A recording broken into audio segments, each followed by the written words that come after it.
Olá, jovem, como vocês estão? Espero que vocês estejam bem. Se vocês estão assistindo essa aula aqui, é porque infelizmente alguma coisa aconteceu e vocês não puderam comparecer à aula presencial. Sendo assim, vamos ao assunto. Nas aulas passadas, nós já aprendemos a trabalhar com a ideia da conversão para a curva normal no score Z. Nós já trabalhamos com a conversão para o T de student, lembrando, o T de student você trabalha quando você está mexendo com amostras e não com população. Geralmente a população você trabalha com Z. Quando você não tem a variação, tá? No caso não é a variação, a variância da população. E quando ele te diz o número de amostras. Geralmente quando é isso, a gente está trabalhando em torno de 30 mais ou menos, nós trabalhamos com a ideia do T de student. E aprendemos também nas aulas passadas a ideia de intervalo de confiança. Ou seja, aonde é que eu tenho confiança que os meus resultados vão se encaminhar? E a partir das medidas do Z e do T, a gente percebeu que há valores em que a tendência de meus resultados caiam. Eu estou sempre dando esse exemplo nas aulas de probabilidade, que é quando você vai comprar uma roupa, não existe uma roupa específica para quem tem, por exemplo, 1,58 m, 1,59 m, 1,60 m. Não há peças de roupa separadas. Há um intervalo, onde para esse intervalo você diz, ó, pessoas de tamanho P, daqui para cá, M, daqui para cá, G, daqui para cá. Ou seja, há uma confiança em que as pessoas que vestem esse tipo de roupa, elas se encaixam. Então, esses são os intervalos. Na aula de hoje, a gente vai testar, em cima da ideia de intervalos, se o que eu estou imaginando é correto ou não. Rapaz, eu estou imaginando que a tendência da população de insetos que a gente está trabalhando acaba dentro desse intervalozinho aqui. É onde eu estou achando que vai ser a maior tendência. A minha hipótese é, ou ele está nesse peso ou não está. Ou então, quando você imagina que você está fazendo um tratamento médico a alguém, né, o que eu estou passando para você vai ajudar você a melhorar. Ou a outra hipótese é, pode tomar o remédio que for, não vai mudar em nada. Então, tem duas hipóteses. Que você vai melhorar, ou então que não vai mudar em nada a sua situação. Então, eu estou sempre considerando hipóteses. Dessa forma, nós vamos conduzir essa aula exatamente com essa ideia, trabalhar com as hipóteses. No seguinte sentido, trabalhando com os chamados testes de hipóteses. A gente vai fazer da seguinte maneira. O teste de hipótese é basicamente quando você conduz a sua pesquisa de modo a considerar o seguinte: o que eu estou avaliando está realmente causando mudança ou continua do jeito que está? Se ela continua do jeito que está, você tem a chamada hipótese nula, que vocês encontram como descrito por H0.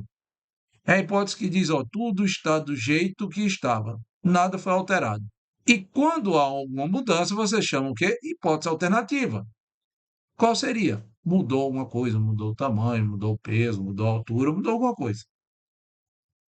Então, ó, somente a análise contextual das situações, encaixando-as no contexto da curva normal. O que a gente vai fazer é o seguinte: vai avaliar, analisar os testes e verificar se aquilo que eu estou imaginando, se realmente condiz ou não com o que eu espero. Se mantém do jeito que está ou está sendo alterado. A gente vai fazer o seguinte esquema para fazer os chamados testes de hipótese. Da seguinte forma. Há 4 avaliações que vocês podem fazer. O primeiro teste, que é o chamado bilateral, que você diz o seguinte, ó, nada foi modificado. Ou então, na verdade, é tudo diferente do que você pensa.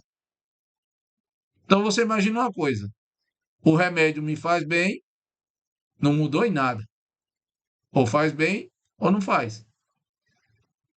Um segundo teste que você pode fazer é teste unilateral à direita. Você imagina o seguinte: você imagina que, com o exercício que eu estou fazendo, eu fiquei mais forte. Então você está imaginando, ó, a alternativa é o quê? Que o exercício lhe deixou mais forte. E a nula é que o exercício não está fazendo diferença nenhuma, ou seja, está tudo do jeito que estava. Você pode imaginar também com um teste unilateral à esquerda do seguinte: o remédio que você toma, tá, vai deixar você cada vez melhor, ou seja, menos doente. A hipótese nula é: você está tomando um remédio, mas não está fazendo diferença nenhuma na tua vida. Então você tem outra hipótese. Então, uma que você diz é diferente. Você imagina uma coisa e é diferente do que você pensa. A segunda, que você imagina que o resultado é maior do que você espera. E o terceiro teste é o seguinte: rapaz, eu acho que é menor. Acho que está dando menos. E há um quarto teste, que você imagina duas situações. Se eu ganhasse dinheiro, ou eu iria, sei lá, para a praia, ou iria para uma estação de inverno. Você pensa em situações distintas. Então aqui você tem uma hipótese nula, que é você se mantém do jeito que está, ou então você acaba adentrando em uma outra situação. A gente vai analisar algumas destas para você entender como resolver as contas. E para esse esquema, a gente segue o padrão do seguinte: primeiro você vai definir quais são as hipóteses, a nula e a alternativa, ou seja, você vai dizer aquilo que não vai ser modificado e qual seria a modificação. Segundo, você vai fixar o nível de significância, ou seja, você vai dizer, faz um errinho de 2%, 5%, 10%, você tem que dizer qual vai ser o erro. Terceiro ponto, levanta-se uma amostra de tamanho n e a gente calcula a estimativa do parâmetro. Como assim? Você vai dizer mais ou menos, ó, a variação aqui é de tanto. A quarta situação é: usa-se para cada tipo de teste uma variável cuja distribuição amostral do estimador do parâmetro seja mais concreta, concentrada em torno do verdadeiro valor do parâmetro. Essa parte é um pouquinho mais confusa e vocês vão entender quando a gente fizer as contas. Você segue, então, quando você estimou o parâmetro, você vai calcular o valor desse parâmetro, dado por quem? Pela hipótese nula. E o valor crítico, valor observado na amostra ou valor calculado. Você vai calcular um valor em cima dessa hipótese. Depois você vai fixar duas regiões, tá? Uma primeira região se chama região de não rejeição, de H, ou seja, é quando você está numa região em que ele diz que os resultados vão se manter do jeito que está. E uma rejeição de H0, que é a região, ó, região de rejeição, ou também chamado região crítica, que é quando você faz o quê? Você rejeita a hipótese nula. É onde caem os resultados que você diz, ó, eu não vou aceitar isso que você está dizendo, ó, está sendo modificado, eu estou vendo aqui. Aí ele adentra onde? Na chamada região de rejeição ou região crítica. Se o valor observado, que é calcular, pertencer à região de não rejeição, tá? Pertencer a essa daqui, ó, RNR, a decisão é de não rejeitar o H0, ou seja, se ele cair dentro da região de não rejeição, você diz, olha, nada foi modificado. Agora, caso ele caia fora, aí você diz, ó, esse daqui eu não posso aceitar não, está caindo fora. Então, aquilo que você disse não condiz, ó, está mudando alguma coisa. Então, você tem basicamente dois intervalos para avaliar aí. Cada região dessa é um intervalo, da seguinte forma: é um intervalo do valor calculado sobre a expectativa do valor em cima do erro. Você vai calcular a probabilidade desse evento acontecer. Quando você tem restrição do valor entre dois números, é a região de quem? Aquela região que eu falei antes, de aceite, que é a de confiança, que é a que toma maior probabilidade, ou seja, é 1 menos a significância, que é o erro. Então, isso daqui me dá um intervalo de não rejeição. E o intervalo de rejeição é o quê? Valor menor do que ele ou valor maior. Professor, mas eu não entendi, como é que faz? Vamos fazer as contas? Isso daí fica muito mais fácil quando a gente fizer as contas. Vamos lá. Imagina que você pegou uma população normal e, quando você calculou a variância dela, deu 36. Toma-se uma amostra casual do tamanho de 16. Ó. Você tomou uma amostra casual e, quando você analisou essa amostra, a média da população agora deu 43. A nível de significância de 10%, ou seja, considerando um erro de 10%, você vai me dizer que a média da população seria realmente de 35 ou que ela muda? Ó, veja, eu estou dizendo a média, seja lá do que for, de peso, altura, do que for, da população é 45, ou é ou não é? Aí eu tenho que verificar se vai ser ou não vai ser. Apesar de eu ter encontrado a média da amostra, que é 43, eu quero saber. Ó, eu só conheço os dados da amostra, não conheço os dados da população. Eu quero saber se eu posso aceitar que a média da população seria de um valor 45. Então vamos lá. Vou escrever os dados que aí se apresentam. O que é que a gente tem? Ó? Primeiro, a gente tem um erro de significância de quanto? 10%. Você tem também como valor de referência aqui, ó, da média, você está vendo aqui, ó, a média é 45. O que é que eu tenho também como referência para colocar na minha conta? É a média da população, que é de quanto? 43. Você tem. Eu vou fazer isso à parte, colocando os dados à parte. Então vamos lá. O contexto diz então o seguinte: ele tem uma população cuja variância é igual a 36.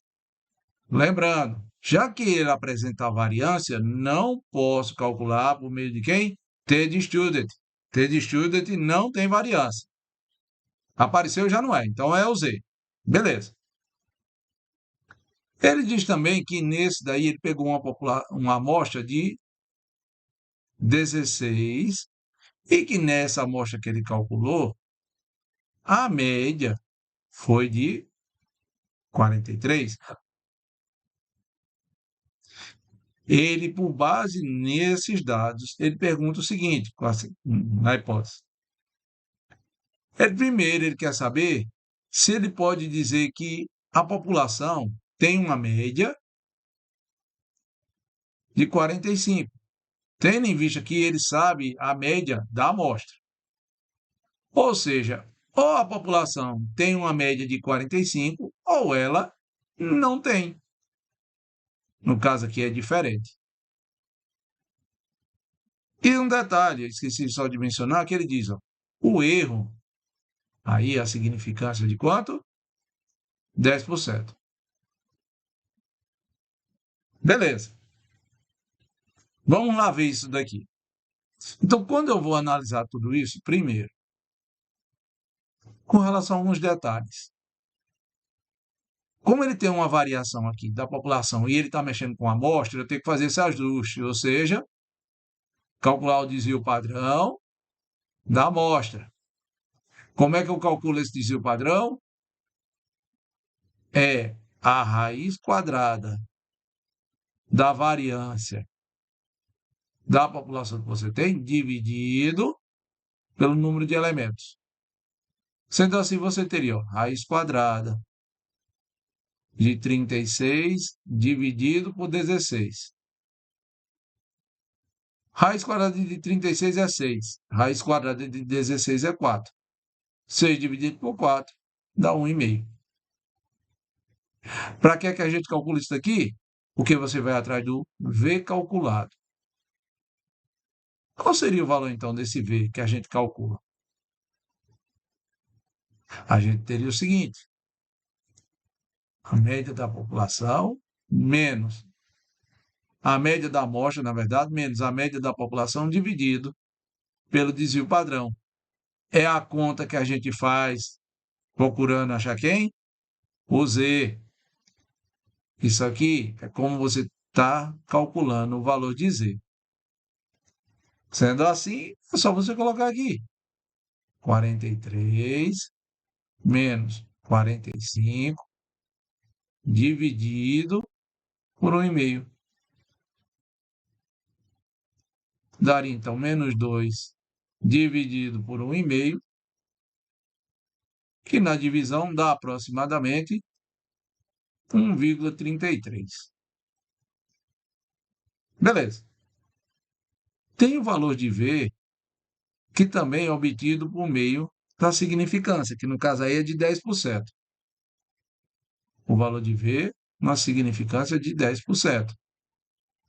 Como é normal, eu vou procurar na tabela de Z. Mas qual é o valor que eu vou procurar aqui? Com 10% assim? Não. Lembre-se que como eu estou mexendo aqui, ó, com a ideia de hipóteses, você teria isso aqui, ó. Subindo, descendo. Esse valorzinho de alfa aqui é o que eu vou calcular, ó. Como é diferente, há duas possibilidades de erro, um valor menor e para um valor o quê? Maior.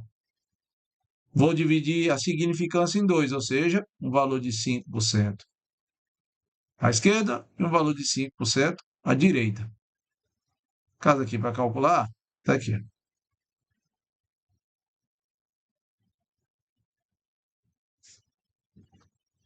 E aqui eu teria ó, o V de alfa menos o V de alfa, que é o que eu vou encontrar aqui.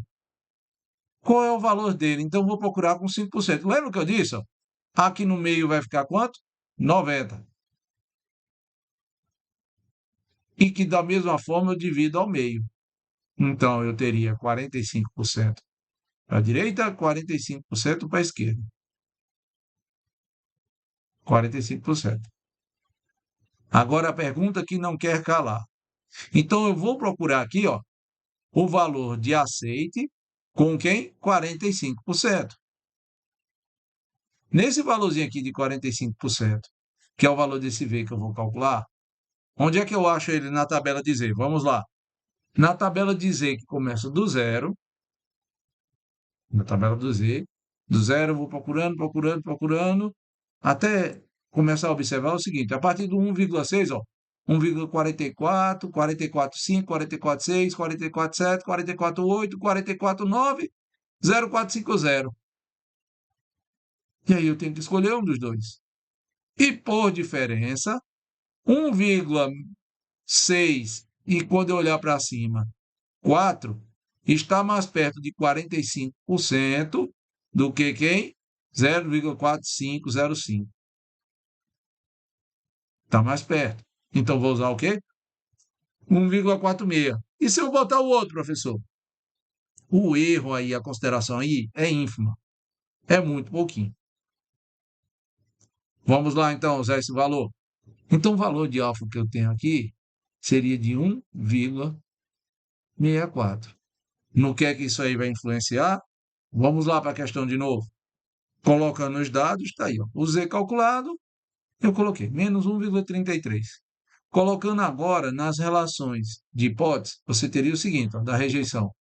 Está aí, ó, o Z calculado em 10%, por causa da questão ali, ó, dos 90, metade do intervalo, para lá e para cá, 45, ou seja, 1,64. Porque eu estou com essa ó, probabilidade aqui dentro da interna. Aqui é onde eu não rejeito. E onde é que eu vou rejeitar? Fora dela. Que é o equivalente a quanto? Os 10%. Graficamente você tem, ó, como eu disse para vocês, 90% de certeza de não desconsiderar. E aí eu tenho 5% de erro para mais ou para menos.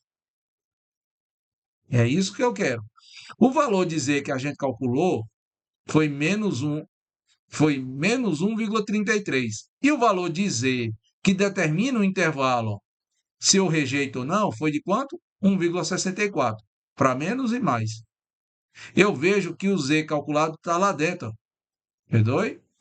O Z que eu calculei está lá dentro do meu intervalo. Olha lá. O Z que eu calculei está aqui dentro. Tecnicamente, então, ele está dentro de um valor onde eu não rejeito os 43%. Tá? Perdoe. Os 45%, eu não vou rejeitar, porque ele está dentro do aceitável. E se eu não soubesse fazer o intervalo, o desenho, professor, como é que eu faço? Vamos lá construir os intervalos. Dessa forma, ó, a decisão é não rejeitar a hipótese que a média da população é o quê? De 45, com os 10% de erro, ou seja, 10% de rejeição. Quando eu colocar isso na fórmula, da mesma fórmula dos intervalos, olha lá, a mesma fórmula do intervalo. A média que eu teria, ó, da minha população estaria, ó, entre a média, perdoe, a média da amostra estaria dentro do intervalo que aceita a média da população. Ó. É isso daqui. Dessa forma, quando a gente faz as contas, ó, olha os intervalos. O menor valor aceitável seria de quanto? 42,45. O maior valor aceitável, 47,46. Ó. Valor de não rejeição, valor de rejeição. Quando a gente coloca esses valores, ó, a partir da média da população, 45 é onde você tem. Lembra que o valor que eu encontrei da média da população foi 43? Ó, ela está aqui, ó, dentro do que eu aceito.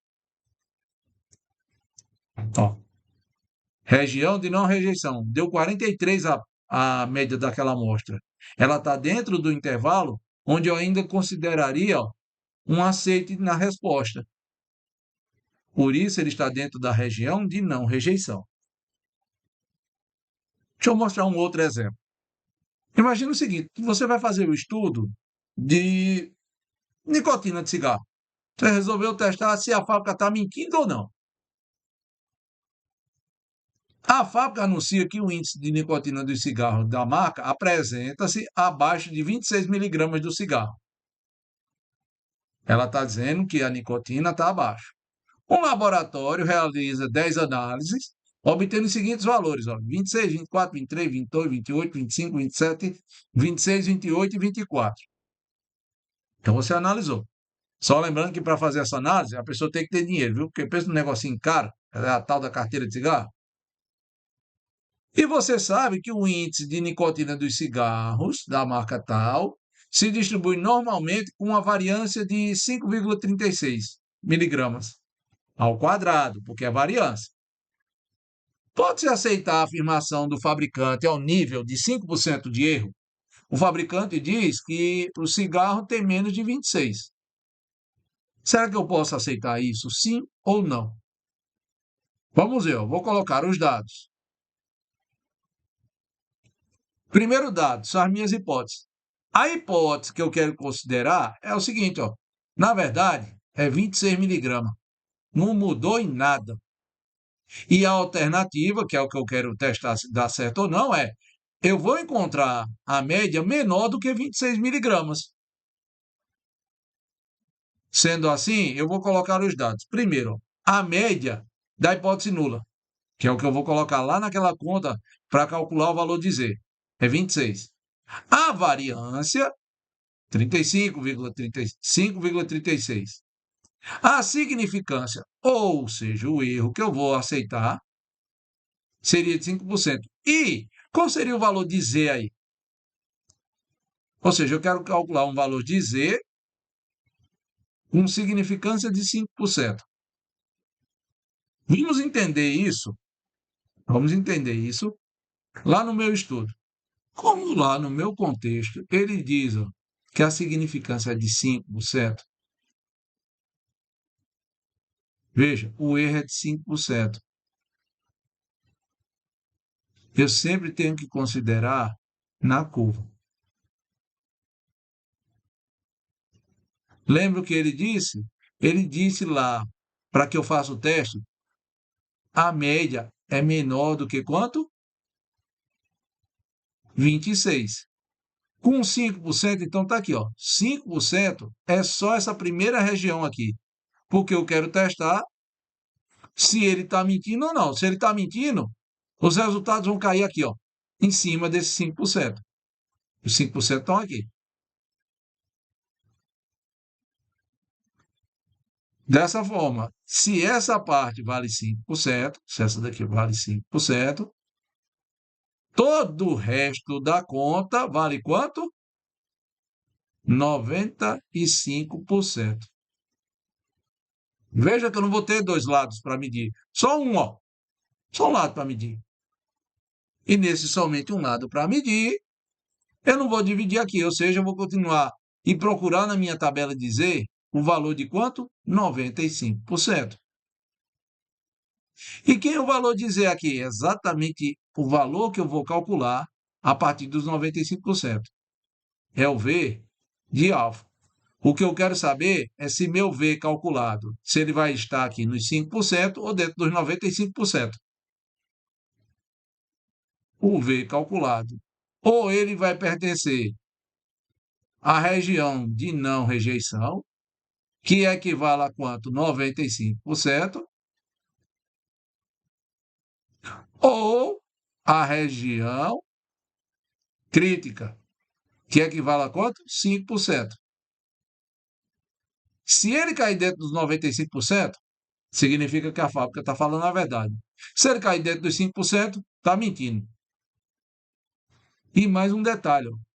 O V de alfa que está aqui, se eu fosse dividir aqui, ó, o zero está aqui ao centro. Ou seja, como ele está à esquerda, esse valor de V de alfa que eu vou determinar, o V de alfa, que eu vou determinar, esse de cima é o V calculado.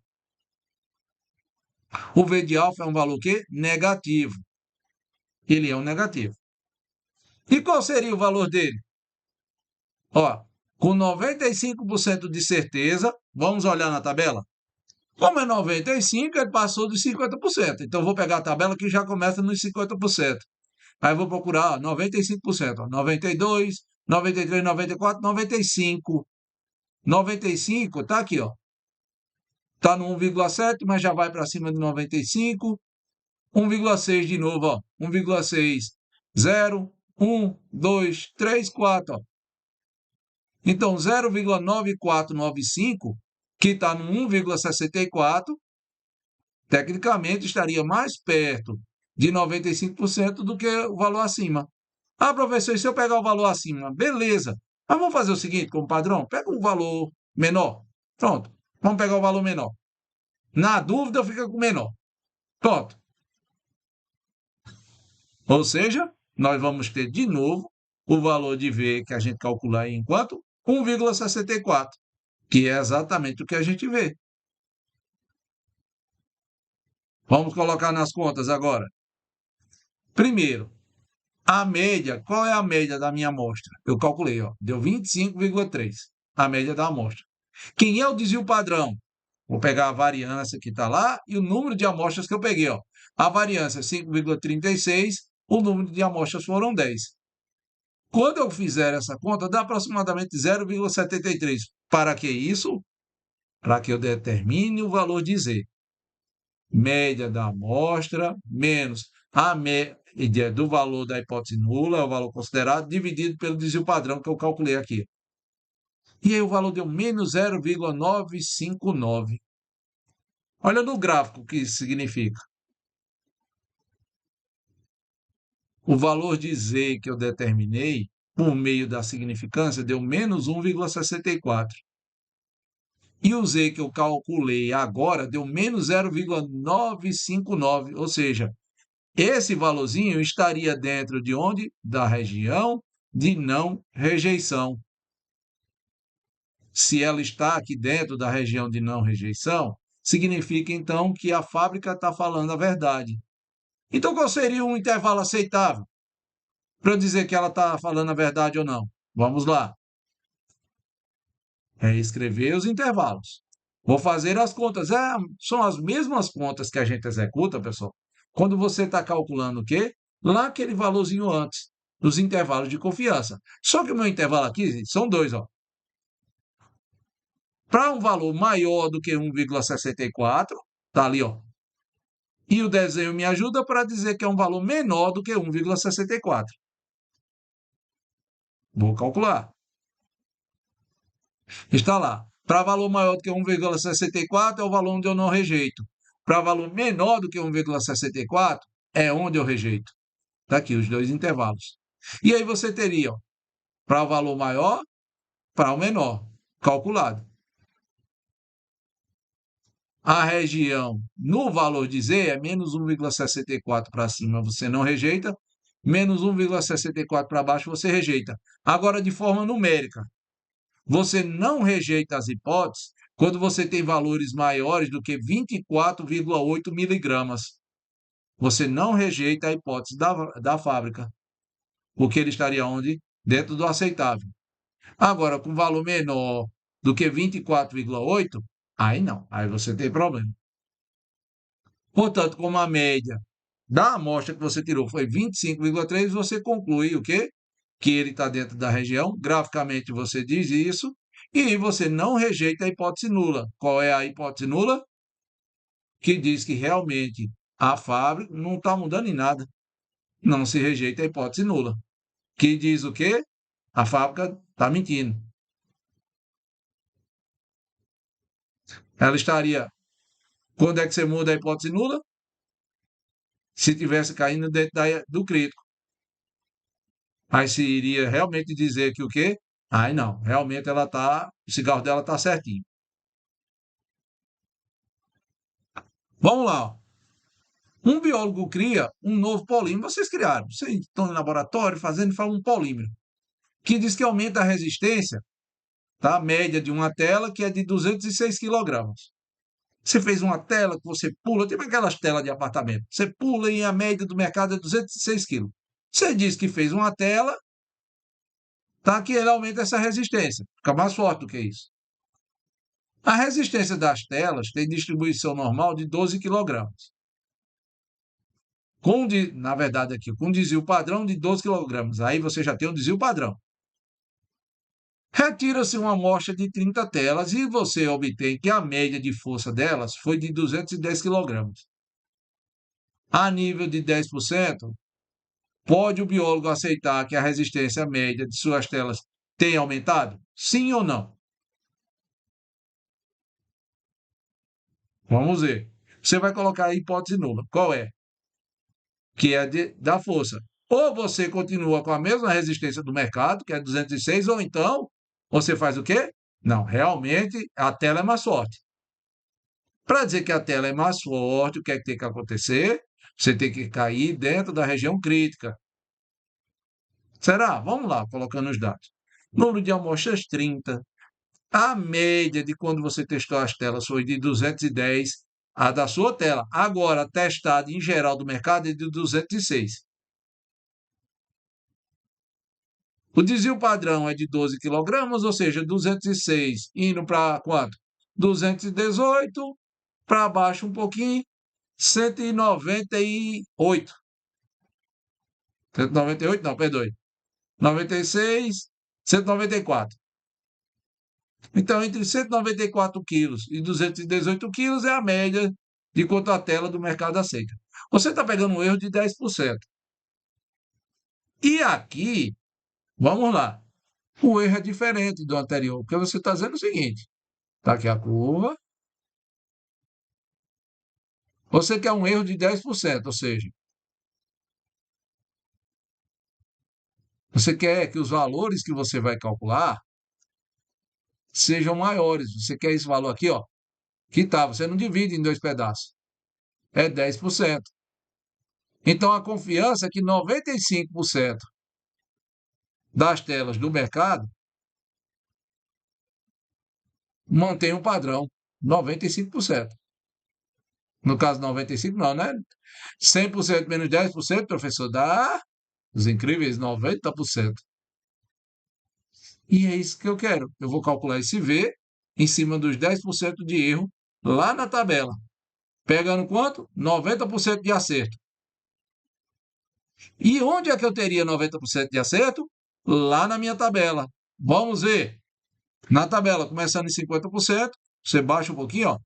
Opa, 1,2 88, 89, 89, 9, ó, 0,9015 ou 0,8897.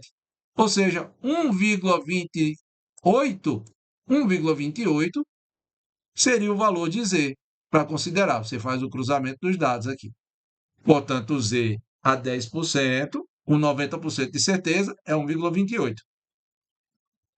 Ele estaria, se ele pegar nos 10%, vamos lá. Você calcula. Quem é o desvio? Ó, quem é o desvio padrão?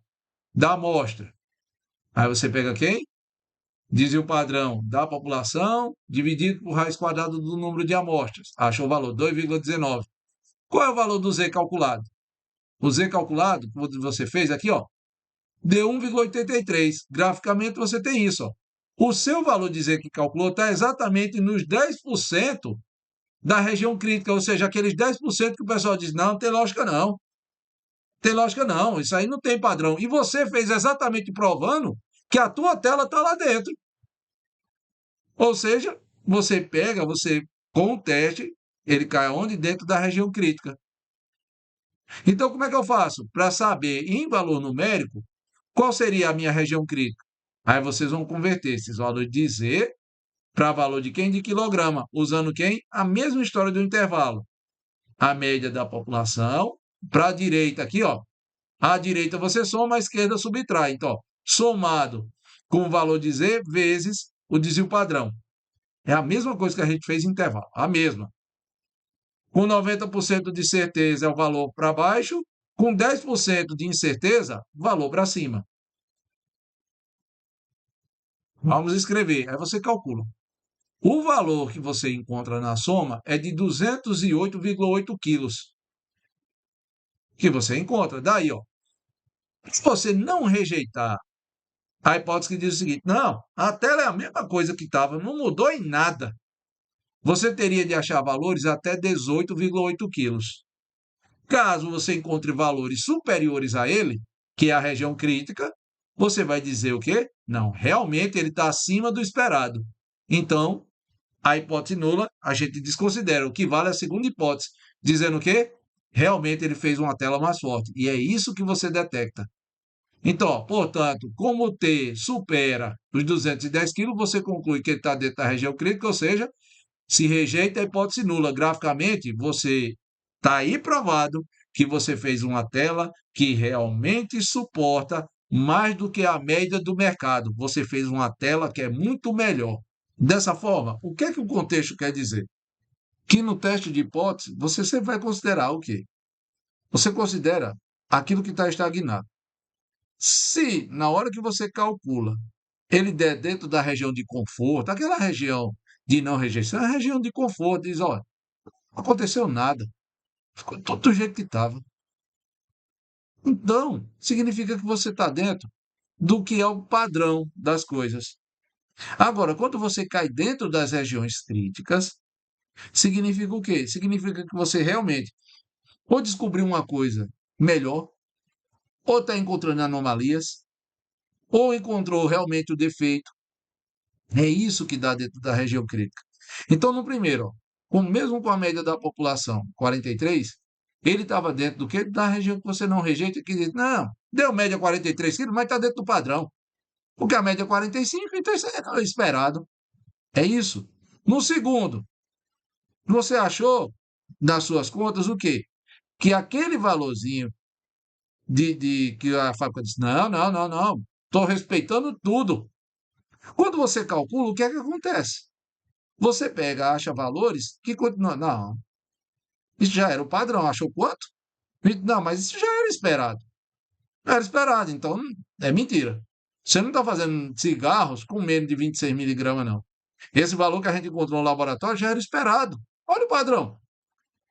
No terceiro cálculo, que é o do peso lá, o que é que você diz? Eu encontrei uma coisa que é melhor, por isso é superior. Eu quero tentar provar que o que eu faço, aquele a média, é maior do que a média padrão, que é 206.